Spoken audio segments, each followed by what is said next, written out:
Welcome back. The 16th annual BRICS summit kicking off in Russia today. President Vladimir Putin meeting with the leaders of China, India, Iran, and Turkey, among others. Russia claims a total of 36 countries will be attending. The meetings are part of Russia's push to overhaul the global financial system and convince other countries to end the dominance of the U.S. dollar. Russia is expected to sign a comprehensive strategic partnership treaty with Iran during this summit. Joining me now is Tennessee Senator Bill Hagerty, a member of the Senate Banking, Housing, Foreign Relations, Appropriations, and Rules Committees. Senator, great to see you, as always. Thank you so much for being here. Give us your take on the BRICS summit and the impact on the dollar. Oh, thank you, Maria, for having me, as always. And I just have to say this. Were it not for the tremendous leadership void that exists today because of America's exit from the international stage, we wouldn't be seeing this happen. And under President Trump, this would have never happened. They've expanded BRICS now to 32 nations, as you've said. This is all about Vladimir Putin trying to find a way to get around the type of sanctions regime that we will come back and put in place once President Trump is back in office. Interestingly, I noticed that the UN Secretary General Guterres is going to be there in Russia for this event. You know, were this event held anywhere else, Guterres, I think, would be obligated to enforce the arrest warrant that his own international criminal court has put out for Putin. It's just shocking to me that these nations would step up and participate in this, and that Guterres himself would be involved in a situation where Iran is actually going to be brought into this group. It's amazing. The only common bond, it seems, is that America's not part of it, and they want to demonstrate their pushback, and the fact that the UN is engaged in this as well. Really quite shocking and disturbing to me, as it should be to all of us. Well, I mean, isn't it also China backing Iran? Yeah. I mean, China is buying oil from Iran. They are complicit. How do you expect the Kamala Harris potential administration to handle foreign policy and have to handle these autocrats and you know, communists, from the Chinese Communist Party to Russia and Vladimir Putin? Well, you mentioned China. That is another common bond here.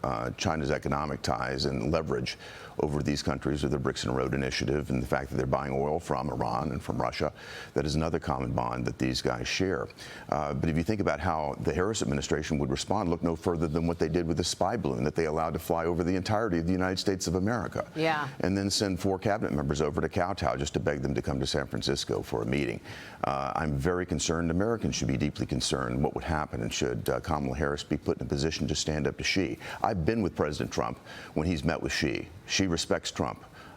President Trump will bring respect and order back to these types of relationships. I cannot imagine how Kamala Harris would stand up to that type of pressure.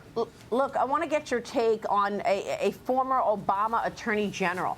Loretta Lynch is actually suing the Pentagon on behalf of a Chinese military company. This is just incredible to me. She's representing the drone company DJI in its lawsuit against the Pentagon.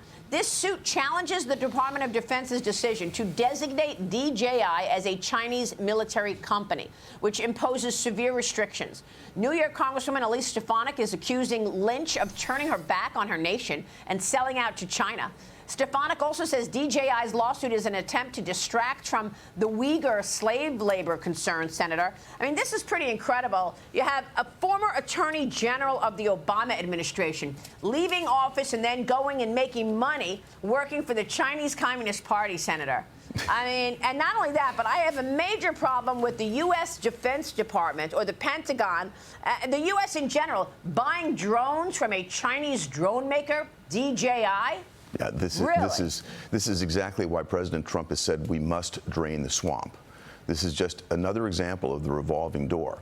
And the fact is that the first time this DJI was cited was back in 2017 when President Trump was in office. The Army took them down then. There's no way that Loretta Lynch will be bringing this suit under the Trump administration. But again, they're trying to squeeze everything in they can in the last days, the waning days of this administration. You've got to ask yourself, who are they working for? Because every one of the foreign policies that Biden and Harris have pursued basically make China the net winner. We've got to stop this. We need real leadership, and we need leadership in the White House, and I think it'll happen November the 5th with President Trump.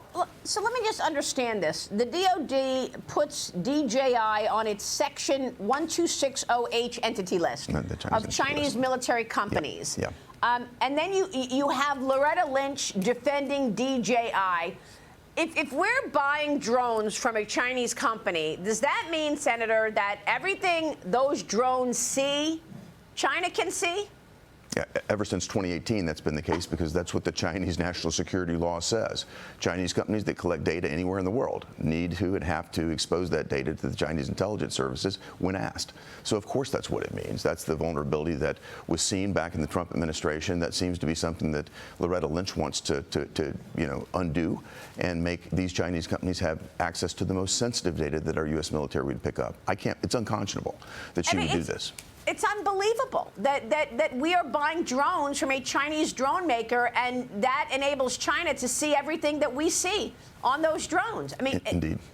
And that this is a national security urgency, in my view. Barack Obama's top law enforcement officer, the former Justice Department leader herself, the former Attorney General, is the one defending this Chinese company, trying to get him off of this list when she knows the exposure, the national security risk that would pose to America. It is just shocking. So she's making money herself, yes, and putting the entire country at risk. Yes, back to drain the swamp. That's what we have to do, and this revolving door has to come to an end. We're going to keep a spotlight on that story, but I got to get your take on your new stablecoin bill. You recently released draft legislation establishing a clear regulatory framework for the regulation and the supervision of a stablecoin and stablecoin users and issuers. This builds upon Congressman McHenry's Clarity for Payment Stablecoins Act. Tell us more about this and how this is going to be used in practicality. Yeah, as you mentioned, this builds upon some excellent work that was done in the House of Representatives. I've come in and made some adjustments that I think it'll make it easier to get through both bodies. The impact of this, though, actually gets back to the beginning of the story that you and I talked about. You think about the efforts that Vladimir Putin and these BRICS nations are undertaking to get around the United States as the reserve currency of the world. This will actually strengthen our posture as a reserve currency. It will increase demand, not only for U.S. Treasuries, but also the stablecoins will increase demand for U.S. dollars on a global basis. We need the proper regulatory framework in place here in America. We need legal certainty. The Biden and Harris administration have done everything they can to destroy that sort of legal certainty. This will begin to chip away at the Democrats' war on cryptocurrency and put us back in the driver's seat when it comes to maintaining the reserve currency status that the dollar has enjoyed and should continue to enjoy.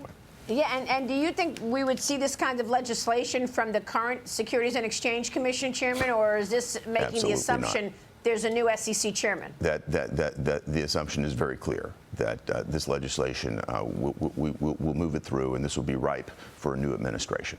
All right, Senator, it's great to have you this morning. We'll keep following your important work. Thank you, Maria. sir. Thank you Senator very much. Bill Hagerty.